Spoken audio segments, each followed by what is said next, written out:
जय Hind dear student. हमारा आज का जो लेक्चर है वो है free fall of a body on the surface of earth. बेटे, हमने जो इससे पहले लेक्चर किया था वो लेक्चर था uniform rotating frame, uniform rotating frame and Coriolis force, Coriolis force. और उसमें एक रिजल्ट आया था, वो रिजल्ट था A I minus 2 omega cross we R minus omega cross R और माइनस ओमेगा डॉट और आर, ये रिजल्ट था। इसमें मैं बता दूं आपको कि क्या है। ये है acceleration of the particle in rotating frame. और इस लेक्चर में मैंने ये भी बताया था कि इस रोटेटिंग फ्रेम को चाहे आप आर से रिप्रेजेंट करें, और बहुत सारे बुक इसको प्रिफर करते हैं एस प्राइम से। और ये जो ए आई है, this is the acceleration of the particle in a inertia, कह सकते हैं with respect to the inertial frame.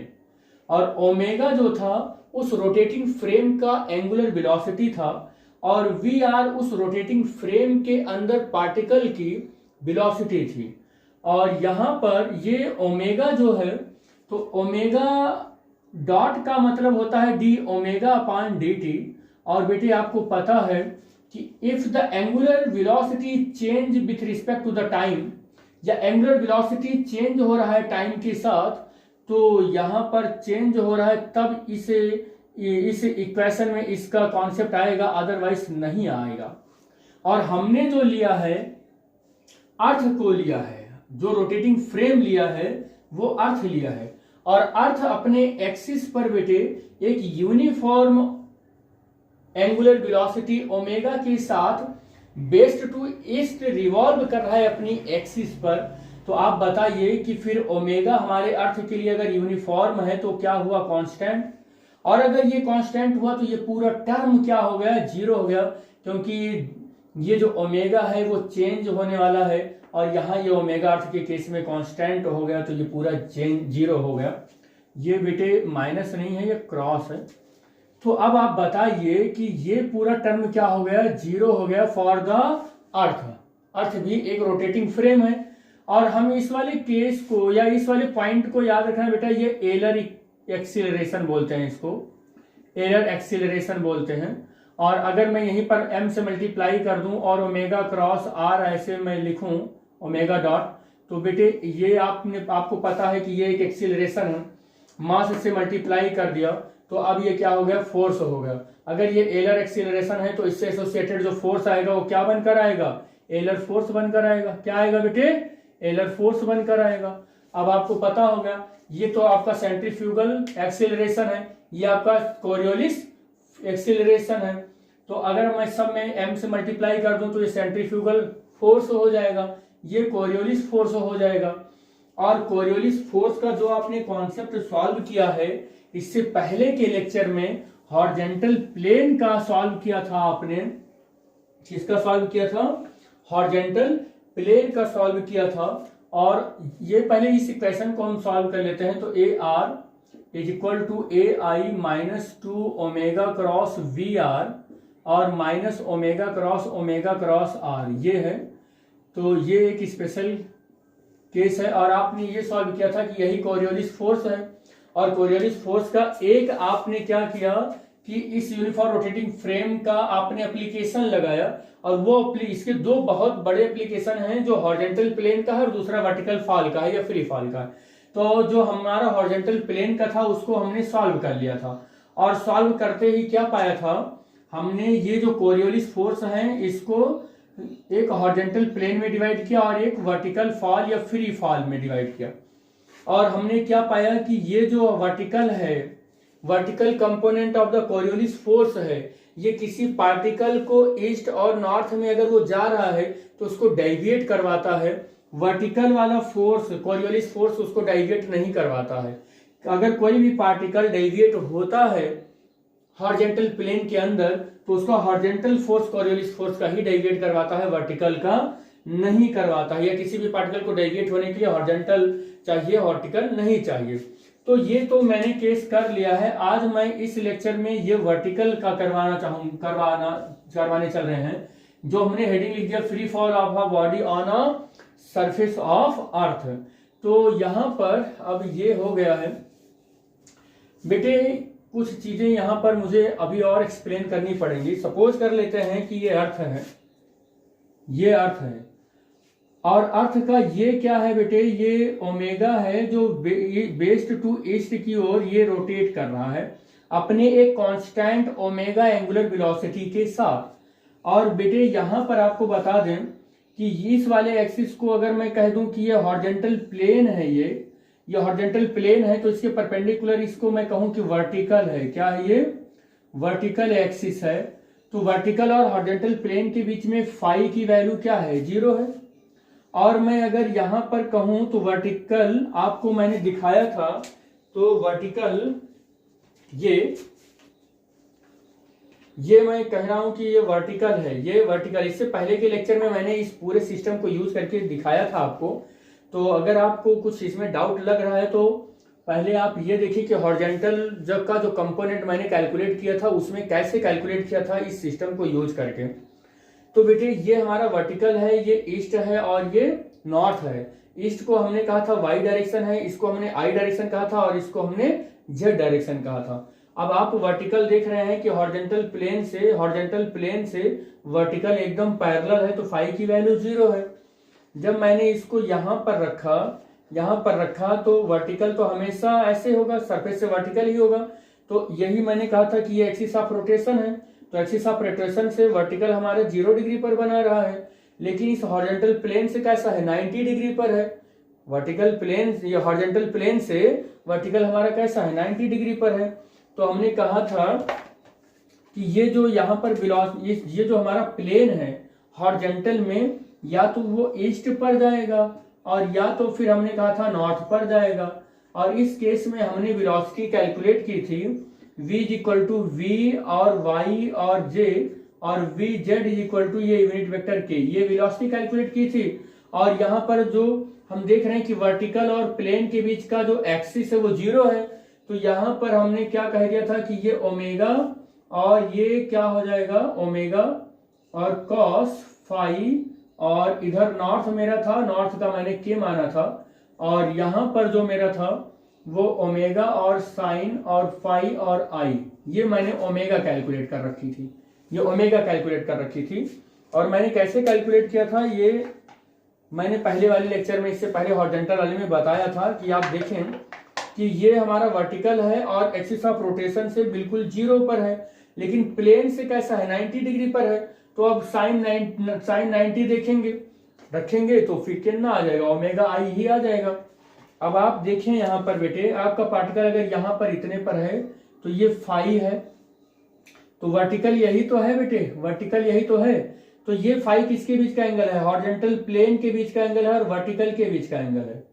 और आप देखें कि यहाँ पर वर्टिकल भी है और हॉरिजॉन्टल प्लेन भी है और दोनों के बीच का एंगल 0 है।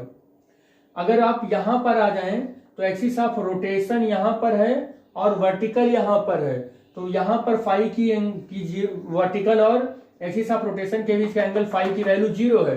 लेकिन नॉर्थ के साथ यहाँ पर कितना है? नॉर्थ के साथ 90 डिग्री पर है। तो आप यहाँ पर हॉरिजॉन्टल कंपोनेंट जब कैलकुलेट कर लिए थे, हॉरिजॉन्टल कंपोनेंट, तो वो सॉल्व हो गया था। लेकिन इस केस में हमें क्या करना है? वर्टिकल लेना है। तो वर्टिकल में हम क्या करेंगे? अर्थ है मेरा ये, और अर्थ का ये है एक्सिस ऑफ रोटेशन। बेटे किसी एक पॉइंट P पर आप कोई एक पार्टिकल ले लें जिसका मास स्मॉल m है, और अर्थ के सरफेस से अगर ये h हाइट पर है, बेटे ध्यान से सुनना इस बात को, ये h हाइट पर है, तो आप इस पार्टिकल को जैसे ही यहाँ पर गिराएंगे और इसका एंगुलर वेलोसिटी ओमेगा है अर्थ का अपने एक्सिस पर रोटेट करने का, जो वेस्ट से ईस्ट की ओर चल रहा है, तो आप ऐसे रोटेट करवा रहे हैं, तो आपका पार्टिकल आप जिस टाइम पर यहाँ पर छोड़े हैं t इक्वल टू 0 पर, जब ये h हाइट पर है, किस पर है? ये स्मॉल h हाइट पर है, तो जैसे ही आप यहाँ पर छोड़ेंगे तो ये पार्टिकल थोड़ा सा क्या होगा ईस्ट की ओर डेविएट हो जाएगा, ईस्ट की ओर डेविएट हो जाएगा। मतलब मैं ये कहना चाह रहा हूं कि आप किसी पार्टिकल को h हाइट से ऐसे यहां गिराना चाहेंगे तो आप यहां पर गिराना चाह रहे हैं, ध्यान से देखना, आप चाह रहे हैं कि यहां पर गिरे, यहां पर गिर जाए, यहां पर गिरे। लेकिन जब आप इस पार्टिकल को ऐसे गिराना चाह रहे हैं, ऐसे यहां पर ऐसे गिराना चाह रहे हैं यहां पर, तो जितने टाइम पर ये पार्टिकल यहां से यहां पर आएगा, उतने ही टाइम में ये ओमेगा एंगुलर स्पीड वेलोसिटी से ये अर्थ रोटेट भी तो करेगी, ऐसे रोटेट भी तो करेगी, ऐसे ये जितने टाइम में यहां आएगा तो ये ऐसे रोटेट भी तो करेगी। तो आपका जो पार्टिकल ये जगह था वो यहां पर ऐसे गिरने के बजाय, जो आप यहां गिराना चाह रहे थे, यहां से गिरने के बजाय वो थोड़ा सा यहां कहीं गिरेगा। यानी कि आपने जो पॉइंट ऑब्जर्व किया था वो ईस्ट की ओर थोड़ा सा क्या हो गया, डिस्प्लेस्ड हो गया। देखो आप ध्यान से देखना बेटा, इस बात को ध्यान से देखना, ये आपका एक्सिस ऑफ रोटेशन है और ये ऐसे अर्थ मूव कर रही है, ऐसे मूव कर रही है, वेस्ट टू ईस्ट ऐसे मूव कर रही है। और आप किसी h हाइट पर किसी पार्टिकल को यहां से ऐसे गिराना चाहे, यहां पर अर्थ ऐसे रुकी हुई तब तो यहीं गिर जाएगी। लेकिन आप t=0 पर जैसे इस पार्टिकल को यहां पर ऐसे छोड़े, जितने टाइम में ये यहां आ रही है उतने टाइम में अर्थ भी तो ऐसे रोटेट करेगी बेटे, ऐसे रोटेट करेगी। तो आपका जो ऑब्जर्व पॉइंट था जहां आप गिराना चाह रहे थे वहां ना गिरकर यहां गिर रहा है। आपका जो ऑब्जर्व पॉइंट था थोड़ा ईस्ट डायरेक्शन में क्या हो गया, जैसे मूव कर गया, ईस्ट डायरेक्शन में थोड़ा सा मूव कर गया। तो ये जो डिस्प्लेसमेंट है हमारा, बेसिकली एम यही है कि इसी डिस्प्लेसमेंट को हम कैलकुलेट करें। ये मेरा जो डिस्प्लेसमेंट ईस्ट डायरेक्शन में हुआ है, ईस्ट डायरेक्शन में जो मेरा डिस्प्लेसमेंट हुआ है, इसी डायरेक्शन को हमें कैलकुलेट करना है। और इस डायरेक्शन को मैं ये बोल रहा हूं कि y है यहाँ पर, क्योंकि ईस्ट डायरेक्शन में डिस्प्लेसमेंट को हमने इससे पहले जब हॉरिजॉन्टल कंपोनेंट कैलकुलेट किया था तो मैंने कहा था कि जो ईस्ट है वो मेरा ईस्ट है जो उसके अलोंग यूनिट वेक्टर k है, और इस ईस्ट को मैंने कहा था कि ये y डायरेक्शन है। क्या कहा था, y डायरेक्शन है। हम पहले ही हेडिंग के अकॉर्डिंग पूरा जंक्शन लेकर चल रहे हैं, हर एक हेडिंग में जंक्शन चेंज इसलिए नहीं कर रहे हैं क्योंकि जब आप लेक्चर देखें तो आपको समझ में आ जाए कि ईस्ट वेस्ट नॉर्थ को कौन सा क्या माना था। और इसको हमने कहा था कि ये एक्स डायरेक्शन है, ये एक्स डायरेक्शन है, और इसके अलोंग यूनिट वेक्टर को मैंने आई माना था। और यहां पर मैंने कहा था कि ये जेड डायरेक्शन है, जेड डायरेक्शन है, और इसके अलोंग यूनिट वेक्टर को मैंने के माना था। और ये सब एक दूसरे से 90 डिग्री पर थे, ये हमने उस लेक्चर में वहां पर डिस्कस कर लिया था ये। और इस पॉइंट को मैंने कहा था कि P है। अब आप बताइए कि ईस्ट डायरेक्शन में ऐसे डिस्प्लेस्ड हो गया है, तो ईस्ट डायरेक्शन में कोई भी पार्टिकल डिस्प्लेस्ड होगा तो मैंने उसको y डायरेक्शन कहा है तो उसको y से ही तो शो कराऊंगा। लेकिन आप यहाँ पर P पॉइंट पर देखें तो P पॉइंट पर आप ध्यान से देखेंगे जब t=0 है तो क्या पार्टिकल यहीं पर मूव किया है क्या, यहाँ पर तो ये रेस्ट में है पार्टिकल, P पॉइंट पर तो पार्टिकल रेस्ट में है, तो यहाँ पर y वाला कंपोनेंट भी तो 0 है। लेकिन यहां पर जब पार्टिकल चलने लगा तो अब उसके पास वेलोसिटी वी हो गई और यहां पर डिस्प्लेसमेंट भी हो गया। लेकिन t=0 पर ये सब क्या है, 0 है, ये सब 0 है। तो वर्टिकल करवा रहे हैं, फ्री फॉल करवा रहे हैं, यहां पर इस पार्टिकल को ऐसे गिराना चाह रहे हैं तो जितने देर में ये पार्टिकल यहां से यहां पर आएगा, किसी P पॉइंट से इस सरफेस पर आएगा, उतने ही टाइम पर ये ऐसे रोटेट हो जाएगा और ईस्ट डायरेक्शन में थोड़ा सा डिस्प्लेस्ड हो जाएगा ये पॉइंट। वही हमें डिस्प्लेसमेंट y कैलकुलेट करना है यहाँ पर। और हम यही बोल रहे हैं कि free fall of a body on the surface of earth, तो कितना कोई बॉडी कोई पार्टिकल अर्थ के रोटेशन की वजह से किसी t टाइम में कितना डिस्प्लेस्ड होता है उसका टारगेट, वही हमें कैलकुलेट करना है कि किसी टारगेट को t टाइम में कितना टाइम इसकी एक्सिस ऑफ रोटेशन की वजह से कितना डिस्प्लेसमेंट मिलता है। तो यही हमारा बेसिकली आज का पॉइंट है। तो ये AR = इतना हो गया। अब बेटे एक चीज आप देखिए कि आपने कहा कि ये I है, कोई चीज अगर यहां पर है, इसको मैं मान लेता हूं कि ये यहां पर कोई एक पार्टिकल है जो कितना है, m है, मास का है। अगर ये ऐसे गिर रहा है, यहां पर मैं ऐसे दिखा दूं, ऐसे गिर रहा है, ये है I डायरेक्शन, तो इसके अपोजिट वाला डायरेक्शन क्या हो जाएगा, I' हो जाएगा कि नहीं हो जाएगा, I' डायरेक्शन हो जाएगा भाई। ये इधर वर्टिकल इधर जा रहा है तो इसके अर्थ के सरफेस के इधर सेंटर की ओर इधर आएगा तो क्या हो जाएगा, I' हो जाएगा या -I हो जाएगा इसका डायरेक्शन। I' ना लिखें तो -I लिख सकते हैं। मान लो कि अगर ये हमारा Z डायरेक्शन है तो ये वाला तो जेड डैश हो जाएगा, और इसके अलावा अगर मैंने के यूनिट वेक्टर लिया है तो इधर मेरा माइनस के हो जाएगा। आई थिंक ये सब वेक्टर के बहुत प्राइमरी रिक्वायरमेंट है और जो नॉलेज की चीजें हैं वो आपको मालूम होगा। इस मैं यहाँ पर सिर्फ इतना फोकस इसलिए कर रहा हूँ कि ये डायरेक्शन चेंज हो रहे हैं जगह के साथ साथ, इसलिए मैं यहाँ बता रहा हूँ कि ये आई है तो इसके पीछे आई डैश होगा। अब आप बताइए बेटे कि यहाँ पर ये जो पार्टिकल है ऐसे गिर रहा है, तो यहाँ पर आते हैं हम, हाँ यहाँ पर आते हैं तो ए आर हो गया, ए आई हो गया, और टू ओमेगा वी आर और माइनस ओमेगा और ओमेगा क्रॉस आर। इस पी पॉइंट की अगर बात करें तो हमारा पार्टिकल यहाँ पर तो रेस्ट पर है, तो इस इक्वेशन में इस पार्ट का जो हम वैल्यू रखेंगे वो जीरो रखेंगे, और जीरो रखेंगे तो दिस इक्वेशन विल बिकम्स, कितना आएगा ये equation, A are is equal to A I और माइनस ये पूरा टर्म जीरो हो गया और ये बनेगा ओमेगा क्रॉस आर। ये पूरा टर्म इतना ही बनेगा, ये इतना बनेगा, ये पूरा टर्म ये इतना बनेगा। और हमें इतना मालूम है कि ये जो फ्रेम है ये रोटेटिंग फ्रेम है, और इस रोटेटिंग फ्रेम में जो ऑब्जर्व किया गया था एक्सेलरेशन वो कितना ऑब्जर्व किया गया था, स्मॉल जी किया गया था, लेकिन यहाँ पर मुझे डायरेक्शन के साथ लिखना है तो वर्टिकली फॉल हो रहा है, ऐसे पार्टिकल वर्टिकली फॉल हो रहा है। तो अगर इधर जाता तो प्लस आई जी, इधर आ रहा है तो माइनस आई जी हो जाएगा, ये हो जाएगा, और ये कितना हो जाएगा, ए आई हो जाएगा, और माइनस ओमेगा क्रॉस आर हो गया। ये बेटे अगर आप ध्यान से देखें ये इनर्शियल फ्रेम का एक्सेलरेशन है, और ए आई की वैल्यू यहां से निकालें तो ए आई इज इक्वल टू कितना हो जाएगा, माइनस जी और यूनिट वेक्टर आई ब्लैक पेन से लिखते हैं, और ये प्लस हो जाएगा और ओमेगा क्रॉस आर हो जाएगा। और ये जो वैल्यू है ये ए आई का, ये ए आई की जो वैल्यू है इस वाले इक्वेशन में पुट कर दीजिए आप। तो इसे इक्वेशन में फर्स्ट नाम दे दे रहा हूं, और ये मेरा इक्वेशन नंबर सेकंड है, और फिर मैं ये वैल्यू जब उठा के यहाँ पुट करूंगा तो क्या मिलेगा हमें, A R vector is equal to A I की जगह पर माइनस जी आई और प्लस ओमेगा क्रॉस आर।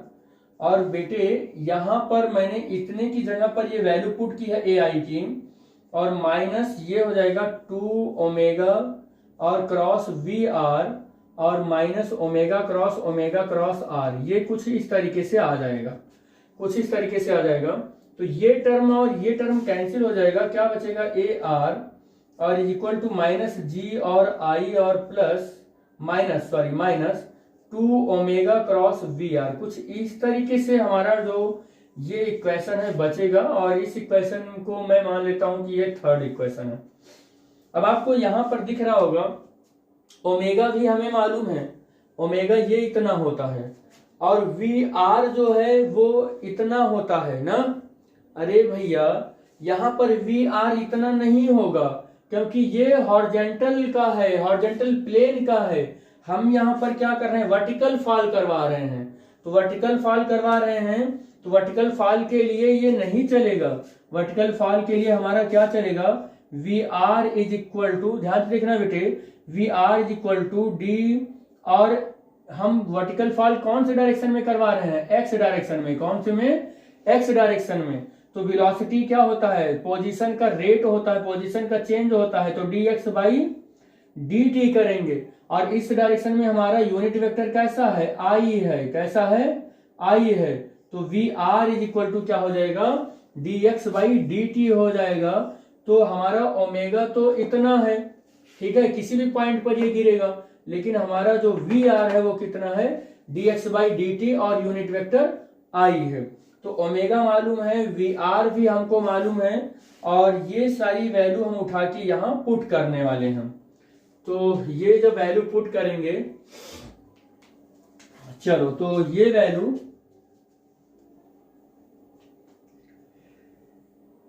हाँ ये वैल्यू हम यहां पर पुट करने वाले हैं। तो A R is equal to minus G unit vector आई और माइनस 2 ओमेगा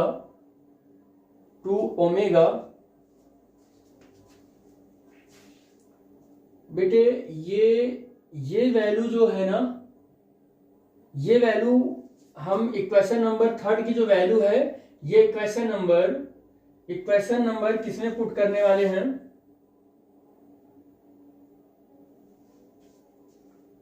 हाँ ठीक है, ठीक। तो ए आर माइनस जी आई और -2 ओमेगा, और ओमेगा की वैल्यू रख लेते हैं। ओमेगा की वैल्यू हमारे पास कितनी है? तो ओमेगा कॉस फाई और यूनिट वेक्टर के, और plus omega sine phi unit vector I. V R की वैल्यू इतनी कैलकुलेट की है, वो क्या है? D x by D T और यूनिट वेक्टर आई है ये। और यहां पर A are is equal to minus G unit vector आई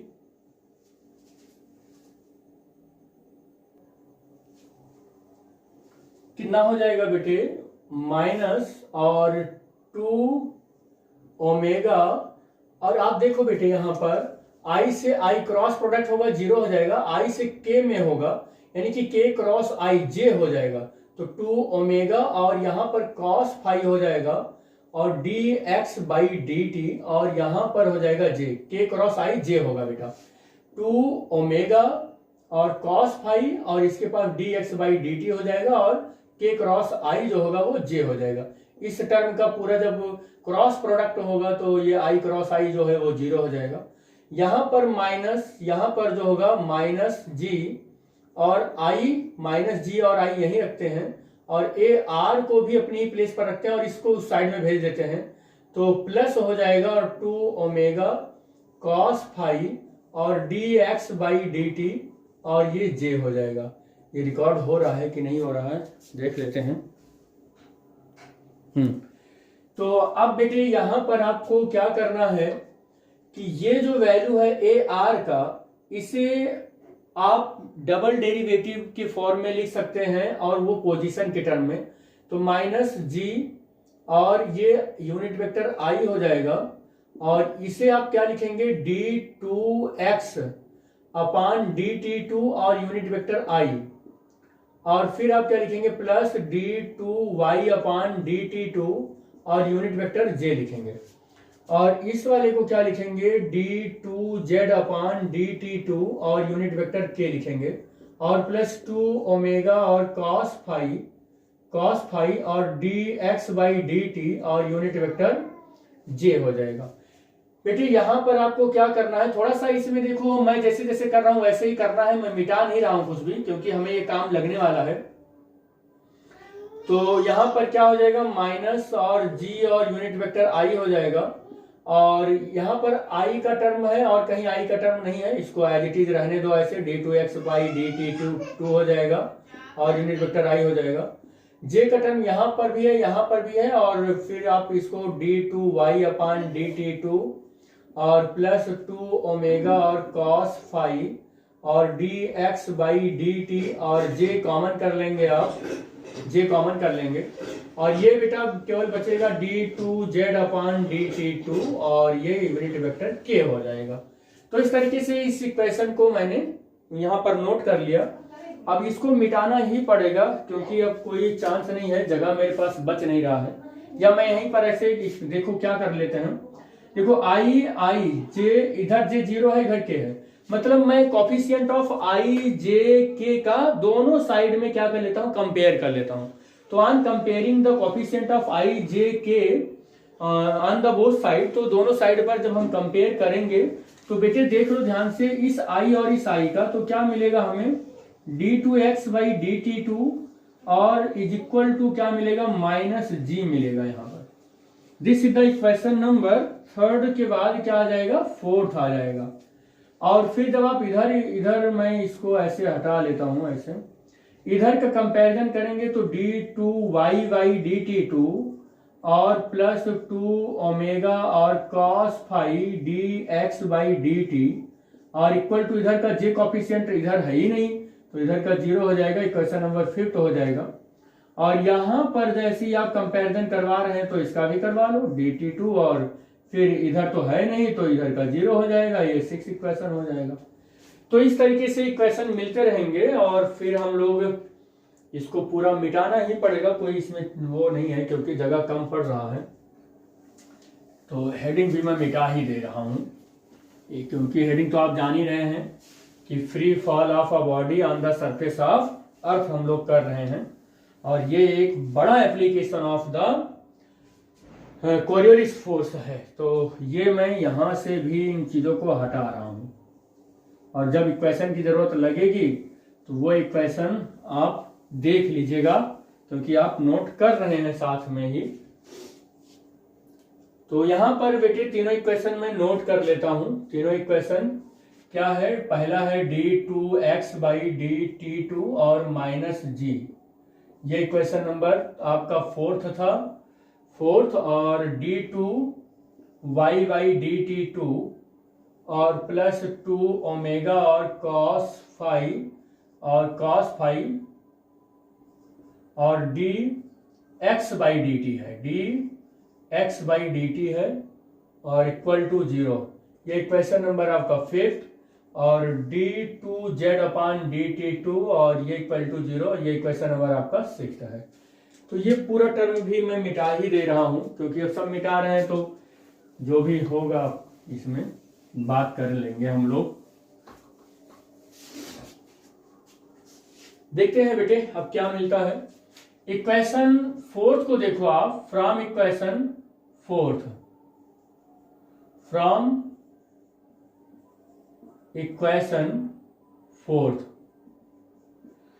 तो इक्वेशन 4th को आप देखो तो क्या कर सकते हो आप, ये आपका d2x/dt2 है और इज इक्वल टू माइनस जी है। ये क्या है? माइनस जी है।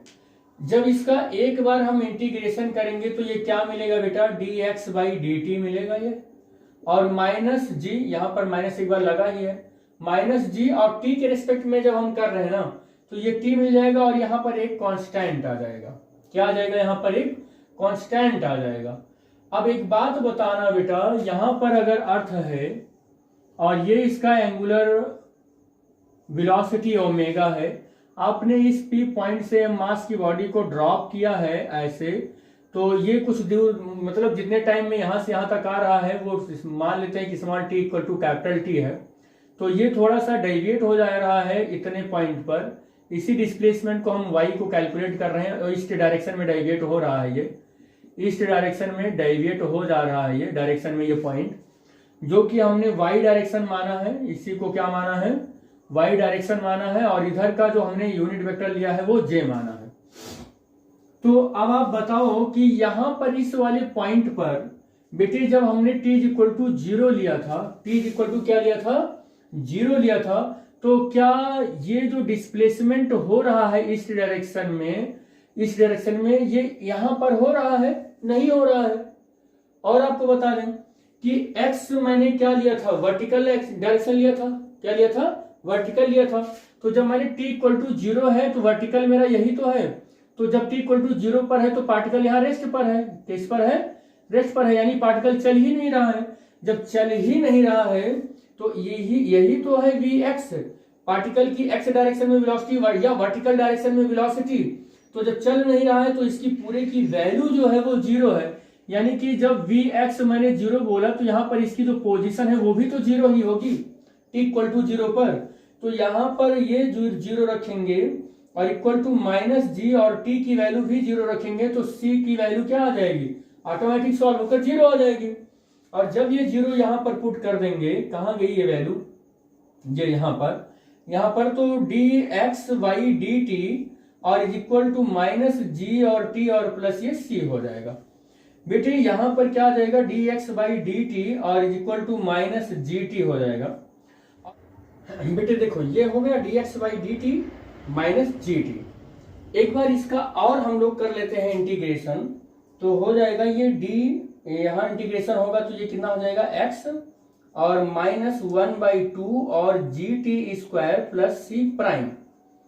अब आप देखें कि यहां पर जब ये t इक्वल टू 0 पर है, t इक्वल टू 0 पर है, तो इसकी वेलोसिटी इस पॉइंट पर 0 है, लेकिन t इक्वल टू 0 पर इसकी पोजीशन जो है वो, अच्छा पोजीशन 0 नहीं है, इसकी पोजीशन जो है वो स्मॉल h है, x is equal to small h है। तो अब आप ये वैल्यू जब पुट करेंगे तो स्मॉल h और -1/2 और g और t इक्वल टू 0 पर, और ये c प्राइम। तो c प्राइम की जो वैल्यू निकल कर आ रही है वो स्मॉल h आ रहा है। अब ये जो c प्राइम की वैल्यू है इस इक्वेशन में जब पुट करेंगे तो -1/2 और GT² और यहाँ पर प्लस क्या हो जाएगा, h आ जाएगा। बेटे आप ध्यान से देखना इस इक्वेशन को। जब यहाँ से पार्टिकल गिरना स्टार्ट करेगा, वर्टिकल फॉल हो रहा है, तो वर्टिकल फॉल का मतलब हो रहा है, मैंने एक्स डायरेक्शन बोला है, यानी कि एक्स एक्सिस पर ये चलते हुए आएगा जिसका यूनिट वेक्टर i है। ऐसे चलते हुए आ रहा है। जब यहाँ पर आ गया तो अब आपके पास क्या बच रहा है, x इज इक्वल टू 0 बच रहा है। h हाइट आपने पूरा का पूरा कवर कर लिया। तो मैं ये मानकर चल रहा हूं कि जो आपको यहां से यहां तक फॉल होने में टाइम लगा है वो स्मॉल t क्या है, कैपिटल T के इक्वल हो गया। इसको पुट करेंगे तो 0 -1/2 और GT² और इसको मैंने कैपिटल T मान लिया है, T² और प्लस स्मॉल h। और अब यहां से स्मॉल h इक्वल टू कितना हो जाएगा, हाफ और g और कैपिटल T²। और यहां से बेटे t इज इक्वल टू क्या मिलेगा आपको, 2h/g और इसकी पावर में 1/2। तो आप यहां से इसे इक्वेशन नंबर 6 बोले हैं, इसे इक्वेशन नंबर 7 बोल दीजिए और इस वाले को इक्वेशन नंबर 8 बोल दीजिए। इक्वेशन नंबर 8 है। अब आप क्या करेंगे कि फिर से इक्वेशन नंबर 6 से लेकर चलिए आप। तो इक्वेशन नंबर 6 को आप ध्यान से देखिए तो d2y/dt2 और प्लस 2 ओमेगा और cos फाई, यही कुछ है ऐसा ये, dx/dt इज इक्वल टू 0।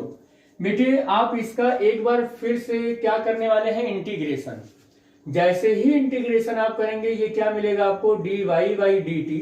अच्छा पहले एक बार वैल्यू भी रख लेते हैं, वैल्यू पहले रख लेते हैं, d2y/dt2 और प्लस 2 ओमेगा और cos और फाई, और dx/dt की वैल्यू देखो कितना है, dx/dt की वैल्यू -gt है, तो -gt रख लेते हैं, ये इक्वल टू 0। देखो dx/dt की वैल्यू -gt है, तो ये वैल्यू जैसे ही रखेंगे तो dy/dt2 और माइनस यहां आ जाएगा और 2 और gt ओमेगा और cos phi is equal to 0 हो जाएगा।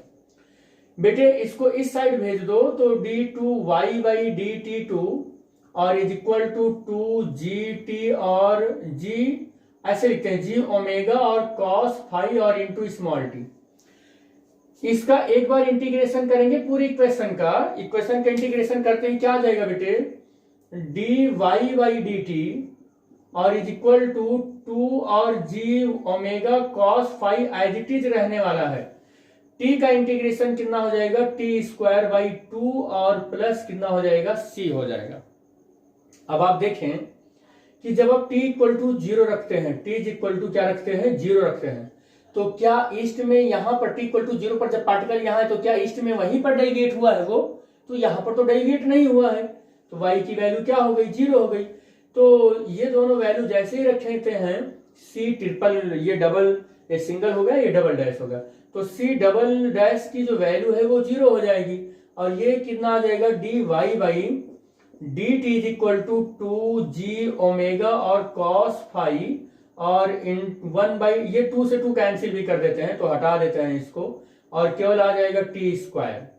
एक बार और इसका इंटीग्रेशन करो आप, एक बार और इंटीग्रेशन करते हैं तो dy/dt का कितना हो जाता है, y हो जाता है, dy/dt का y हो जाता है, और ये ओमेगा g और cos फाई और इसका कितना हो जाएगा बेटे, t की पावर 3/3 और plus c triple prime dash.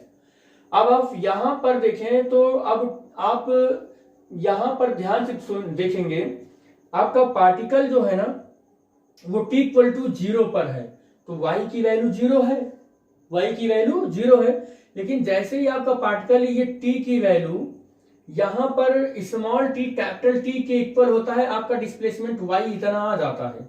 जब ये कैपिटल T हो जाता है तो आपका डिस्प्लेसमेंट इतना आ जाता है। अब आप बताइए कि ये जो वैल्यू है c प्राइम, ये कैलकुलेट करेंगे तो किस तरीके से कैलकुलेट हो पाएगा, वो कुछ इस तरीके से कैलकुलेट होगा।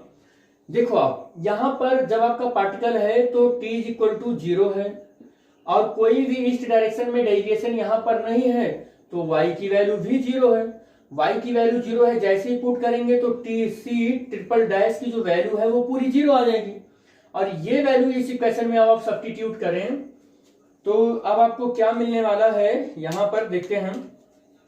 ये वैल्यू आप 0 हो गया है तो y is equal to omega G और कॉस फाइव और टी क्यूब बाई 3 ये आ जाएगा, और ये प्लस 0 यानी कि omega is equal to g omega और कॉस फाइव और 1 बाई यहाँ पर 1/3 और टी क्यूब।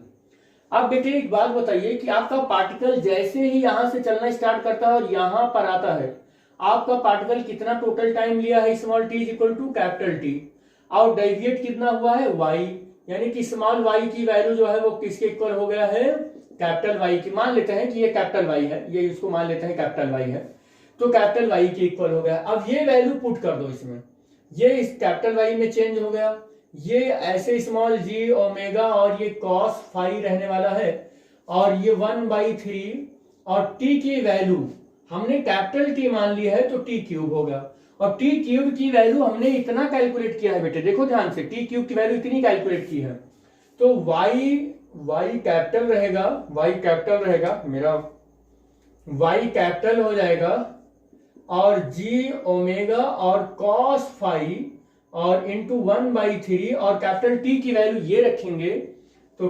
2h/g और 2h/g, ये g ही तो है, हाँ 2h/g और इसका 1/2 और ये फिर से 3 भी है तो 3/2 हो जाएगा। अब आप y इज इक्वल टू कितना कैलकुलेट करेंगे बेटे, g ओमेगा और cos फाइव और ये 1/3 आगे लिख लेते हैं। यहां पर देखो 2 की पावर 3/2, 2 की पावर 3/2, तो इसका मतलब क्या हो गया कि 2 इंटू 2 इंटू 2, ये कितना हो गया 8, कितना हो गया ये रूट के अंदर 8, पूरा का पूरा 8 हो गया, तो ये 8 हो गया, ठीक है बेटे 8 हो गया, और ये h क्या हो गया क्यूब हो गया, और g का क्या हो गया क्यूब हो गया, और ये मेरा क्या हो गया 1/2 हो गया, क्या हो गया ये सबका मैंने क्यूब कर दिया, ये सबका क्यूब कर दिया। और जब ये बेटा अंदर आ जाएगा ना, यहाँ इसके अंदर आ जाएगा y इज इक्वल टू कितना आ जाएगा 1, या हम इसी g को बाहर ले आते हैं, रूट से बाहर ले आएंगे तो 1/3 और एक g ओमेगा और ये cos फाइव, इस g को बाहर लेकर आएंगे तो एक g हो जाएगा यहाँ, और फिर इस ब्रैकेट के अंदर हो जाएगा 8h क्यूब और एक g यहाँ पर बचेगा जो 1/2 हो जाएगा, और इस g से g कैंसिल हो जाएगा, y इज इक्वल टू 1/3 और ओमेगा और cos फाइव और ये 8h cube by small g और 1/2। बेटे ये आपका क्या है, कोई पार्टिकल किसी h हाइट से किसी p पॉइंट से m मास का अगर है वो फ्री फॉल हो रहा है, गिर रहा है, और अर्थ पर गिर रहा है, और अर्थ की जो एंगुलर वेलोसिटी है वो इससे रोटेट हो रही है एंगुलर वेलोसिटी के साथ, तो कुछ ईस्ट डायरेक्शन में जो डेविएट हो रहा है, ईस्ट डायरेक्शन में जो उसका कुछ डिस्प्लेसमेंट हो रहा है, डेविएट नहीं कह सकते, डिस्प्लेसमेंट जो हो रहा है, वो कितना डिस्प्लेसमेंट हो रहा है, वो इतना हो रहा है जो कि ओमेगा इज इक्वल टू है 1/3 omega cos phi, omega cos five, और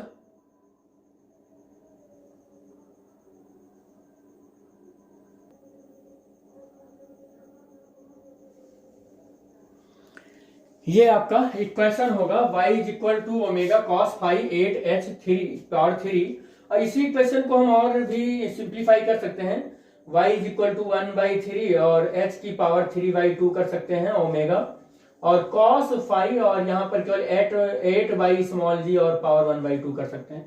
बेटे एक बात और बता दें आपको, अगर आप अर्थ के सरफेस पर खड़े हैं, अर्थ के सरफेस पर कहां पर खड़े हैं, इक्वेटर पर, कहां खड़े हैं इक्वेटर पर, तो मैंने इससे पहले लेक्चर जब स्टार्ट किया था तभी से बताया था कि ये जो है ना, अगर ये वर्टिकल है और वर्टिकल को ईस्ट माना है, और यही हॉरिजॉन्टल प्लेन है, हॉरिजॉन्टल प्लेन और वर्टिकल दोनों पैरेलल हैं, तो फाई की वैल्यू 0 है। लेकिन जैसे ही आप वर्टिकल यहां पहुंचता है और हॉरिजॉन्टल प्लेन यही रहता है, हॉरिजॉन्टल प्लेन यही रहता है, तो इसके बीच का एंगल कितना होता है फाई हो जाता है, और यहां पर जब आप आते हैं तो वर्टिकल और हॉरिजॉन्टल प्लेन के बीच का angle phi is equal to 90 degree हो जाता है at the pole of the earth.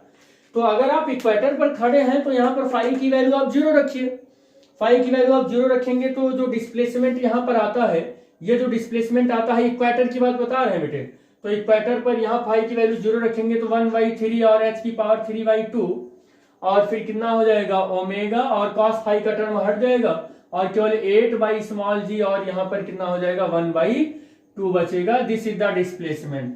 तो कोई भी बॉडी वर्टिकल फॉल हो रही है, फ्री फॉल हो रही है, तो आज का इस लेक्चर में हमने बात किया कि अर्थ के रोटेशन की वजह से जो एंगुलर ओमेगा एंगुलर वेलोसिटी है उसकी वजह से कोई बॉडी इस डायरेक्शन में कितना डिस्प्लेस होगा, वो इतना डिस्प्लेस हो जाएगा। तो बेसिकली ये एक एक्सप्रेशन है जो बहुत इंपॉर्टेंट है और इंटरेस्टिंग भी था।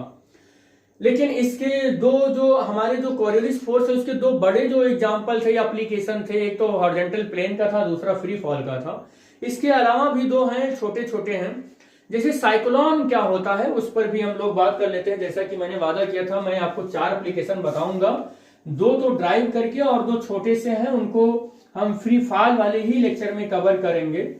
तो ये जो इसमें जो कवर हो रहा है वो एक्चुअल में 3 एप्लीकेशन कवर हो रहा है। एक तो फ्री फॉल हो ही गया, दूसरा क्या है, दूसरा है साइक्लोन का। साइक्लोन का ये जो है वो है क्या, ये मान लो अर्थ है और अर्थ का ये आपका सेंटर है, मान लो कि कोई ऐसा लो प्रेशर रीजन है, लो प्रेशर रीजन है, और हमें इतना मालूम है कि लो प्रेशर रीजन है तो एयर जो है वो किधर ब्लो होती है, एयर जो होता है वो स्ट्रेट लाइन ब्लो हो रही है और होती किस डायरेक्शन में है, हायर प्रेशर के रीजन से हम ये मानकर चलते हैं कि लोअर प्रेशर रीजन की ओर। तो एयर जो होता है वो हायर प्रेशर रीजन से लोअर प्रेशर रीजन की ओर ब्लो होती है। तो कहीं एक ऐसे स्पेसिफिक जगह पर मान वो क्या होता है कि प्रेशर बहुत कम हो जाता है, प्रेशर बहुत कम हो जाता है, तो एयर उधर क्या होने लगती है, आने लगती है।